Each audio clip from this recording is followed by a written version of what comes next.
Bienvenue sur les podcasts Oranesis. Et si vous saviez que nous pouvons apprendre en passant par notre corps, vous allez tout découvrir en quelques minutes. Et nous recevons aujourd'hui Maude Andrea, notre spécialiste en la matière, kinésiologue et formatrice dans les établissements Oranesis Kinésiologie. Bonjour Maude. Bonjour à tous. Dans cet épisode, vous allez découvrir ce qu'est l'éducation kinesthésique, ses vertus sur les apprentissages et le comportement de nos chères petites têtes blondes et son application en kinésiologie. Je m'appelle Delphine de Courville, heureuse de vous accueillir dans cette bulle de partage. Merci Maude d'avoir accepté notre invitation. Merci à toi, c'est avec grand plaisir. Alors raconte-nous, qu'est-ce que l'éducation kinesthésique ? Alors, l'éducation kinesthésique, donc kinésie, c'est tout simplement l'apprentissage par le mouvement. Donc, pour ceux qui ont été aussi attentifs pendant leur cours de latin, éducation, ça vient de ex ducere, qui signifie conduire, diriger hors de. Donc, ça va être la capacité à pouvoir faire grandir, orienter nos enfants pour développer un petit peu le potentiel de chacun et sortir le meilleur de nous. Donc, c'est une approche éducative qui met le corps et le mouvement à l'honneur, le corps étant un petit peu le grand oublié de nos sociétés hyper connectées. C'est ce qui va nous permettre finalement d'explorer notre manière d'apprendre et surtout d'intégrer des mouvements dans toutes les étapes de l'apprentissage. Et j'aime bien cette citation qui dit, voilà, il n'y a rien de plus sérieux que le jeu qui va nous permettre de retrouver justement ce plaisir d'apprendre. À l'origine, ça a été conçu pour aider les enfants qui souffraient de difficultés scolaires et finalement, on s'est rendu compte que cette approche pouvait être ouverte et applicable à tous et à différentes situations de vie. Et quel est le pionnier de l'éducation kinesthésique ? Il s'agit d'un Américain, Paul Denison, qui a aujourd'hui 82 ans. Donc, c'est l'inventeur de l'éducation kinesthésique. Il est aujourd'hui auteur, conférencier et formateur. Il était au début enseignant dans des écoles primaires à Los Angeles et il s'est vite intéressé justement aux élèves en difficulté, notamment par rapport à la lecture. Donc, il a développé des programmes d'apprentissage de la lecture. Et ce qui est intéressant dans son approche, c'est qu'il s'est rapproché de différents corps de métier, que ce soit des docteurs, des optométristes comportementaux, des chiropracteurs, pour vraiment avoir une compréhension globale et de proposer une approche assez novatrice. Et donc, c'est à la fin des années 60 qu'il va ouvrir son premier institut de lecture. Et le cœur de ses recherches, c'est qu'il va pouvoir mettre en évidence l'interdépendance qu'il y a entre le développement physique, donc l'utilisation du corps, avec l'acquisition du langage et de manière plus générale la réussite scolaire. C'est une discipline assez récente finalement. C'est plutôt récent parce que il a fait des recherches pendant une bonne vingtaine d'années, mais c'est que à peu près dans les années 80 qui va créer des centres d'apprentissage justement dédiés aux enfants en difficulté. Et le premier cours finalement d'éducation kinesthésique apparaît en 1981. Qu'on appelle aussi plus communément l'EDUCA pour simplifier. L'EDUCA, exactement pour simplifier. Et puis il va rencontrer une certaine Gail Hargrove, qui est une artiste et une éducatrice par le mouvement, qui deviendra ensuite sa femme.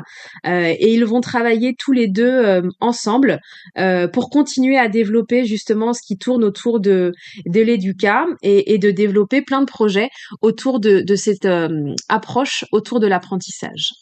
Mais finalement, si on devait résumer, pour quelqu'un qui connaît pas la discipline, à quoi ça sert l'éducation kinesthésique ou l'EDUCA ?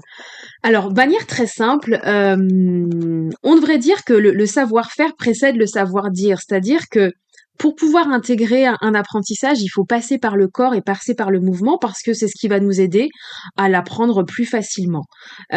Aujourd'hui, les approches à l'école sont assez avec la tête. Donc on apprend avec la tête, mais on se rend compte que ça suffit pas et que l'apprentissage est inachevé. Et on est aussi assez statique, Et on est finalement. assez statique, on bouge pas, alors qu'on est censé être des êtres humains plutôt mobiles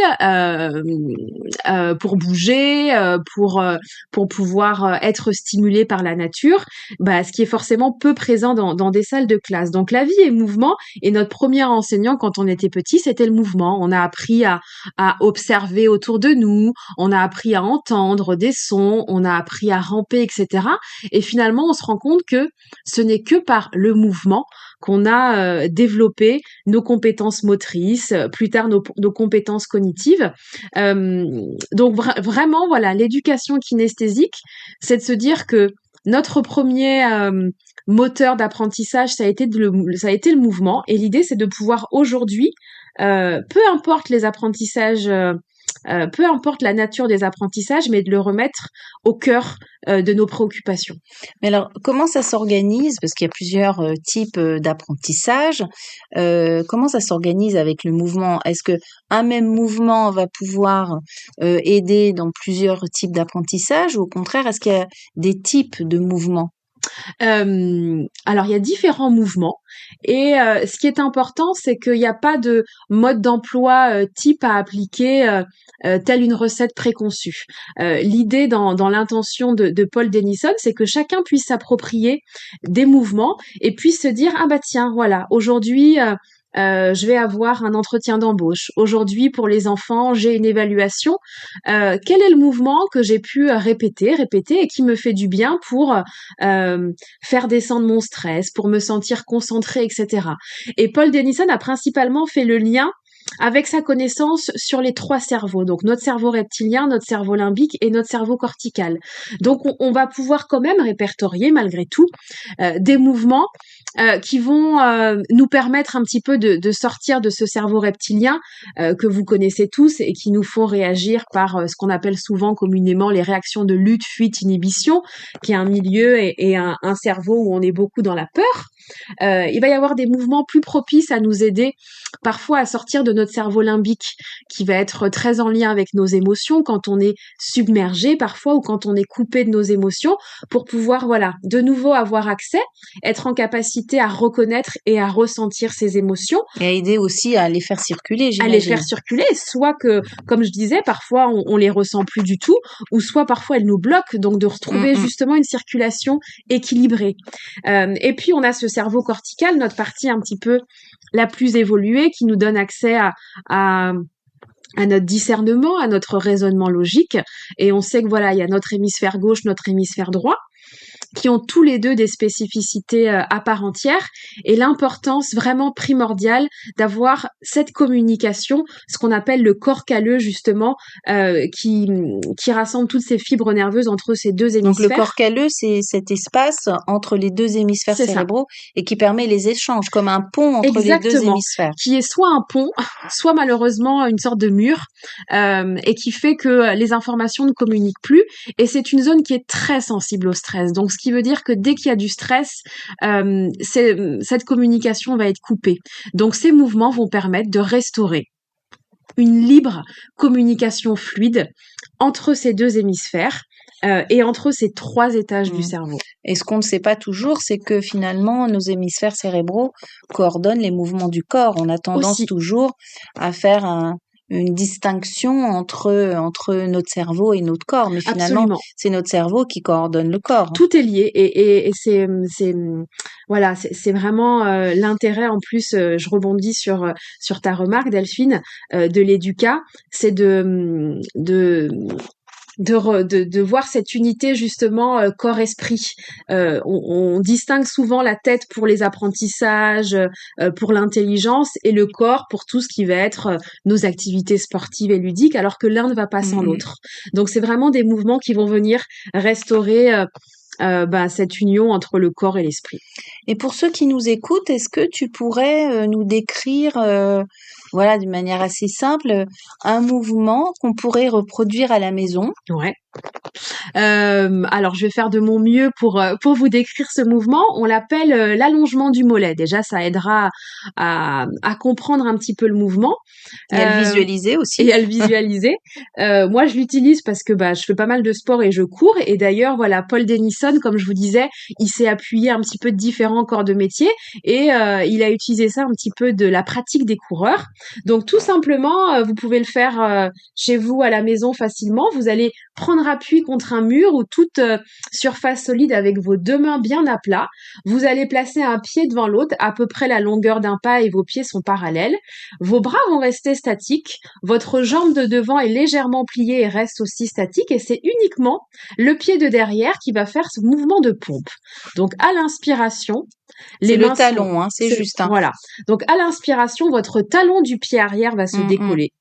Et à l'expiration, il va venir se reposer au sol. Et vous voyez souvent les sportifs et les coureurs à la fin de leur entraînement pour venir détendre cette Oui, on zone. voit Voilà, effectivement ils les vont gens faire venir ça. faire Ouais. faire ce mouvement. Et on l'utilise. Voilà, ça fait partie d'un des mouvements que l'on peut utiliser pour bizarrement améliorer les apprentissages. C'est fou ça, parce que effectivement, quand on voit les gens faire ça, on se dit bon voilà, ils s'étirent pour pas avoir de courbatures, mais voilà, toi tu sais que ce mouvement il sert à quoi finalement? Alors, effectivement, il y aura toujours cette utilité, j'allais dire, corporelle et physique, parce qu'en faisant ça, on restaure la longueur naturelle des muscles et des tendons. Donc, quand on prend l'exemple d'un coureur, ça peut être dû à l'activité, mais on parlait un petit peu des différents cerveaux. Souvent, quand on est sous stress et quand on est justement un petit peu dans des réactions disproportionnées, on parlait des réactions de lutte, fuite, inhibition, ce qui se passe au niveau corporel, c'est que justement, le corps va percevoir du danger et du coup, va y avoir une sorte de contraction des muscles pour être prêt à faire face à une situation. Et les muscles vont se contracter. Et qui dit contraction dit forcément voilà raccourcissement des muscles et des tendons. Donc d'un point de vue physique, la pompe du mollet permet de restaurer cette longueur naturelle. Et Paul Denison a fait le lien. À force de proposer aux enfants ce mouvement-là, il s'est rendu compte que d'un point de vue comportemental et d'un point de vue cognitif, ça aidait surtout les enfants dans leur capacité justement à participer, pour les enfants introvertis, à avoir plus de facilité à aller vers les autres et de manière aussi plus générale, et donc là on peut l'entendre aussi pour les adultes, à arriver à mener un projet et aller jusqu'au bout d'un projet. Comme si finalement cette tension nous retenait. Nous faisait faire un pas vers l'arrière, quoi. Exactement. Et que finalement, répéter ce mouvement autant de fois qu'on en avait besoin, apporter à la fois cette aisance corporelle et physique au niveau musculaire, mais d'un point de vue comportemental et cognitif, nous aidait à prendre plus part et à avoir cette capacité de participer. Ok, super. Bah écoute, non, finalement on a vu l'image. Mais j'espère que vous serez en mesure de tous le reproduire chez vous. Et quel est l'intérêt finalement d'avoir associé la kinésiologie à ces mouvements? Ce qui est intéressant avec la kinésiologie, c'est qu'on va pouvoir, grâce au test musculaire qui est notre outil de base, de pouvoir trouver l'origine émotionnelle et de comprendre à quel moment dans notre vie le stress a pu s'enregistrer. T'as un exemple par rapport à ça? Ça peut être un exemple. J'aime bien à chaque fois faire un petit peu le comparatif, que ça soit pour un enfant ou pour un adulte, mais justement on parlait de pouvoir participer. Et moi parfois voilà j'ai des enfants qui viennent et souvent c'est le parent, c'est un petit peu la motivation principale du parent, mais des enfants introvertis voilà qui ont du mal à prendre leur place au sein de l'école, de pouvoir avoir des copains, etc. Et puis des adultes qui eux dans leur cadre professionnel, vont avoir du mal lorsqu'ils sont managers, lorsqu'ils dirigent une équipe, à prendre la parole en public ou arriver à justement à prendre cette place un petit peu et cette figure d'autorité. Donc on va pouvoir aller chercher finalement où est-ce que ce stress a été enregistré. Voilà, ça peut être pendant l'enfance, ça peut être dans le cadre de la famille, ça peut être dans le cadre de l'école, où j'ai enregistré un moment, un stress ou une difficulté à pouvoir m'exprimer, à pouvoir participer, à pouvoir prendre ma place. Et comme on sait que le cerveau n'a pas de temporalité, pas de frontières, il se peut que ce stress soit resté figé en moi et qu'à chaque moment et dans un contexte similaire où je dois justement prendre ma place et m'exprimer, et voilà, le corps me rappelle à ce stress et me bloque de manière similaire 10, 15, 20 ans plus Donc tard. finalement, c'est comme s'il était toujours actif. C'est ça. Le stress est toujours actif et les mouvements, voilà, en parallèle de la kinésiologie, une fois le stress identifié, c'est comme si ces mouvements allaient m'aider à pouvoir un petit peu ce qu'on appelle nous en kinésio diffuser et libérer le stress enregistré simplement. Oui, on peut dire que la discipline de l'édukinésiologie est intégrée au parcours de formation en kinésiologie, pour ceux qui nous écoutent, d'où l'intérêt d'aller voir un kinésiologue pour travailler ce type de discipline. Exactement. Et dis-moi, est-ce que ça s'adresse uniquement aux enfants? Parce qu'on parle des enfants, mais est-ce que, tu as parlé un petit peu aussi Ouais. des adultes, mais voilà, est-ce que finalement ça s'adresse uniquement aux enfants? Heureusement que non. Ça voudrait dire que une fois adulte, on n'apprend plus rien. Et n'oublions pas qu'on a tous été à un moment donné des enfants, donc on reste juste des grands enfants. Et puis les apprentissages, c'est toute la vie. Voilà, on a appris à marcher, on a appris à parler, on a appris à compter, et puis après, on va apprendre d'autres apprentissages. On va apprendre à conduire, on va apprendre à être une femme, à être un homme, on va apprendre à créer notre propre foyer. Donc, l'éducation kinesthésique, ça s'adresse aux tout petits, ça s'adresse aux enfants, aux adolescents, aux adultes et aussi aux personnes âgées. Donc, il y a vraiment pas d'âge. Et Et est-ce qu'il y a, tu parlais d'apprendre à passer son permis de conduire, etc. Donc finalement, est-ce qu'il y a d'autres, j'imagine qu'il y a d'autres terrains d'amélioration que ceux de l'apprentissage au sens strict du terme? Ouais, il y a effectivement, et c'est pour ça que souvent on associe l'éducation kinesthésique aux enfants parce que c'est la grande période des apprentissages. Mais comme je le disais précédemment, voilà, toutes les situations de vie sont concernées. Je peux avoir effectivement en cabinet des consultations d'adultes, de personnes qui sont en reconversion et qui ont cette difficulté justement à se remettre en route, ou tout simplement aussi d'autres problématiques physiologiques, des problématiques de personnes qui ont des problématiques de sommeil, qui vont avoir des problématiques relationnelles justement avec leurs enfants, donc dans la relation de parent-enfant. Ça s'apprend d'être un papa, d'être une maman. Donc, ces thématiques-là font aussi partie des sujets qu'on peut aborder et qu'on peut accompagner avec l'éducation kinesthésique. Les apprentissages de la vie, quoi, Exactement, finalement. on pourrait appeler ça les apprentissages de la vie. Alors tu parlais d'adultes, de personnes âgées, etc. Voilà, si on associe personnes âgées, mouvement, parfois on peut se dire que peut y avoir une mobilité réduite, ou même un enfant qui Ouais. est tout petit et qui a sa mobilité qui est pas encore complètement En place. Donc comment ça se passe pour effectuer ces mouvements? Alors je dirais pas qu'il y a des contre-indications, des empêchements, mais ça sera vraiment de l'adaptation. Et c'est ce que moi j'adore dans cette approche de l'éducation kinesthésique, c'est que Paul Denison, son objectif justement, c'était de pouvoir rendre accessibles tous ces mouvements au plus grand nombre. Donc c'est des mouvements que tu vas pouvoir facilement adapter en termes d'amplitude, en termes de durée, en termes De vitesse aussi peut-être. et de difficulté. Donc forcément, je vais pas aborder de la même façon un mouvement avec un enfant en école maternelle entre 3 et 6 ans qui est dans la construction et dans la découverte de son corps, qui a pas encore toute sa motricité, et je vais pas aborder de la même façon avec des personnes âgées qui vont avoir une mobilité réduite. Et c'est ça qui est vraiment chouette, c'est de se dire que ces mouvements, tu vas pouvoir les adapter, c'est-à-dire que tu vas pouvoir les faire assises, tu vas pouvoir les faire debout, tu vas pouvoir les faire en binôme avec quelqu'un, tu vas pouvoir adapter justement l'amplitude du mouvement en fonction de la capacité de la personne à un instant T au moment où tu l'accompagnes. Oui, une sacrée adaptation au mouvement, en fait, hein. Oui, parce Ouais. que c'est des mouvements vraiment tout simples et c'est des mouvements qu'on pourrait dire un peu modulables. Et Donc on du peut les coup, reproduire à la maison, ces et mouvements, ouais, ou c'est uniquement en cabinet? c'est au contraire, c'est des mouvements qui peuvent être reproduits en cabinet, en salle de classe, en salle de sport, à la maison, dans une peut-être dans une maison de retraite, parce que à partir du moment où tu as expliqué à la personne ce qui était l'importance et l'intérêt du mouvement et surtout les choses sur lesquelles faire attention justement pour pas se faire mal et pas qu'il y ait de problématiques particulières, l'idée c'est que la personne s'approprie pardon le mouvement et qu'elle puisse être en mesure de le faire à tout moment de la journée quand elle le désire Et à son rythme, quoi. et à son Mmh. rythme. Et tu as parlé à plusieurs reprises de l'école. Est-ce qu'on peut dire que l'édukinésiologie a franchi les portes de l'école? J'aimerais bien pouvoir le dire. Je pense qu'on est aux prémices. Aujourd'hui, je pense qu'il y a quand même une prise de conscience face un petit peu à toutes les difficultés scolaires qu'il peut y avoir. Et je pense qu'aussi il y a de plus en plus d'enseignants qui s'intéressent à toutes ces nouvelles approches. Après, on est conscient qu'il y a quand même une problématique de timing de programme un petit peu officiel à suivre.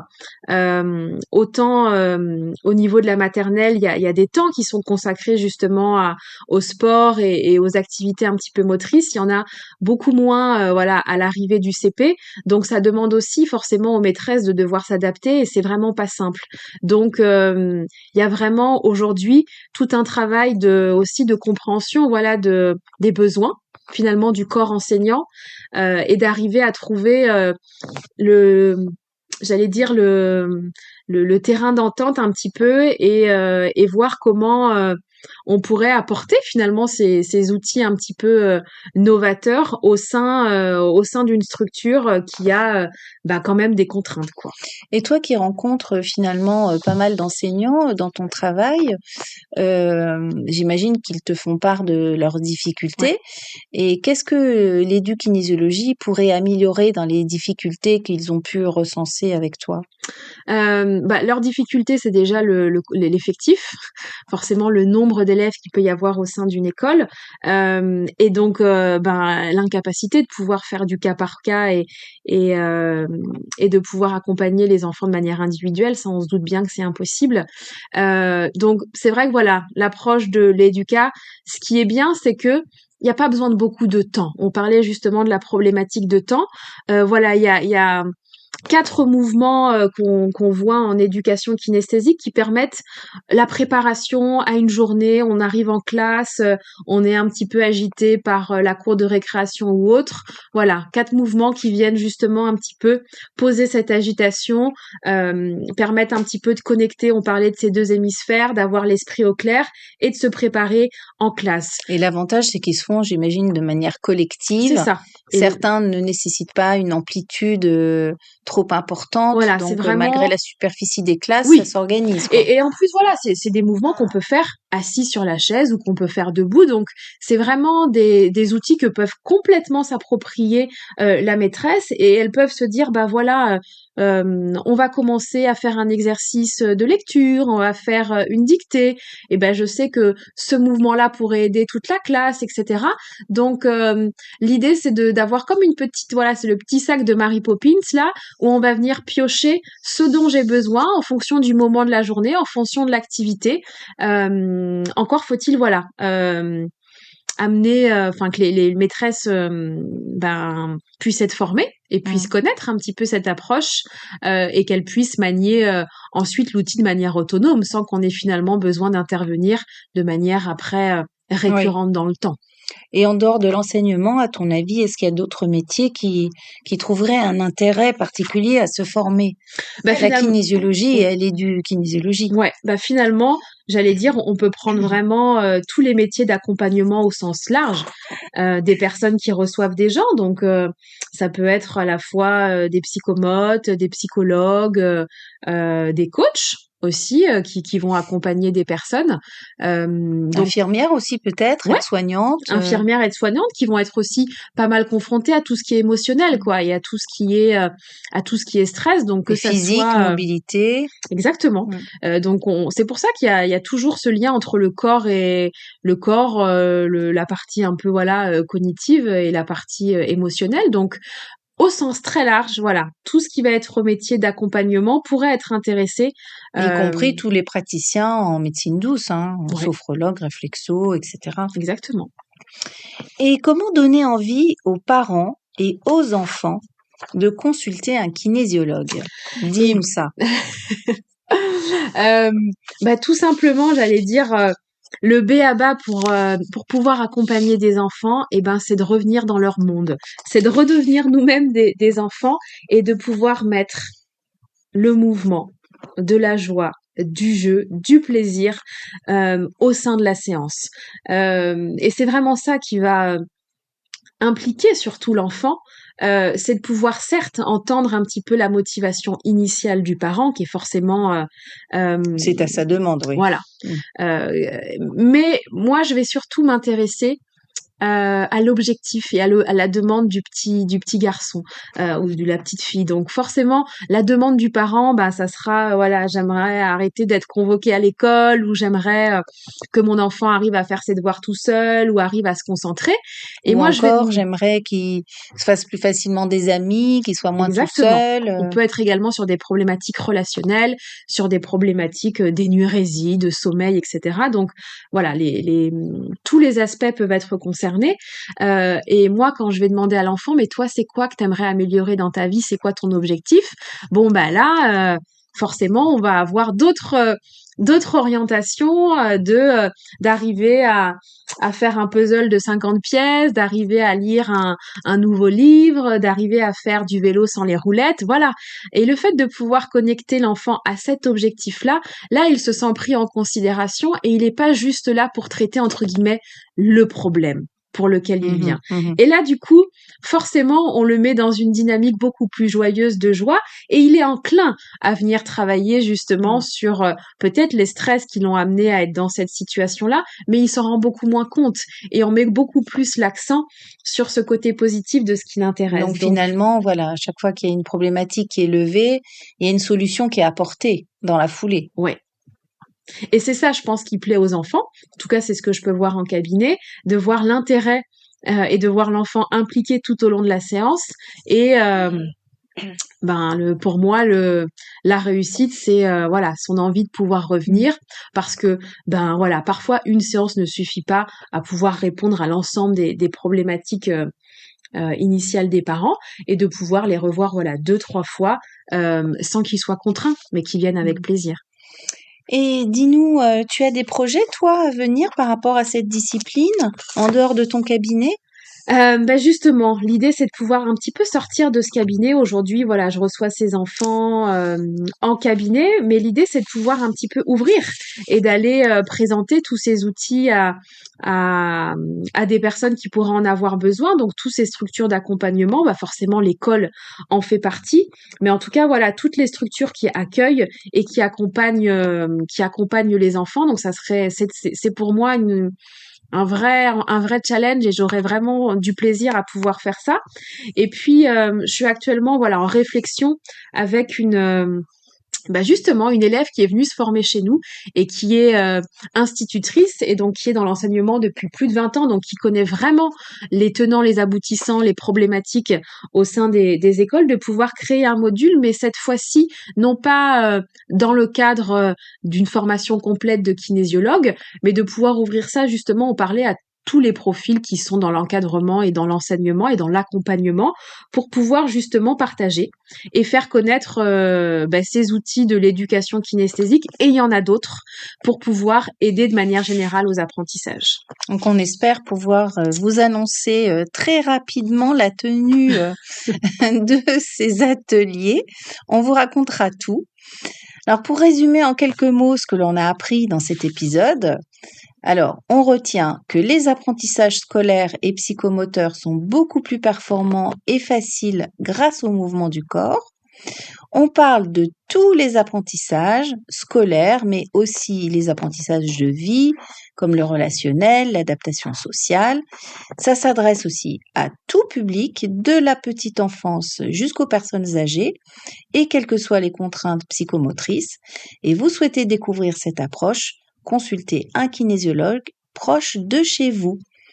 Un grand merci chaleureux à Maude d'avoir été notre invitée. Ton enthousiasme nous fait grand plaisir. Merci à toi.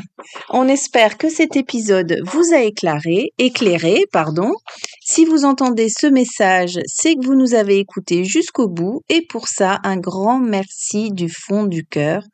Rejoignez-nous sur Instagram, LinkedIn, Facebook et sur notre site www.oranesis-kinésiologie.fr. Je répondrai à toutes vos questions et si vous souhaitez que l'on aborde certains sujets, évidemment, n'hésitez pas à nous en faire part. Allez, salut à tous et prenez soin de vous.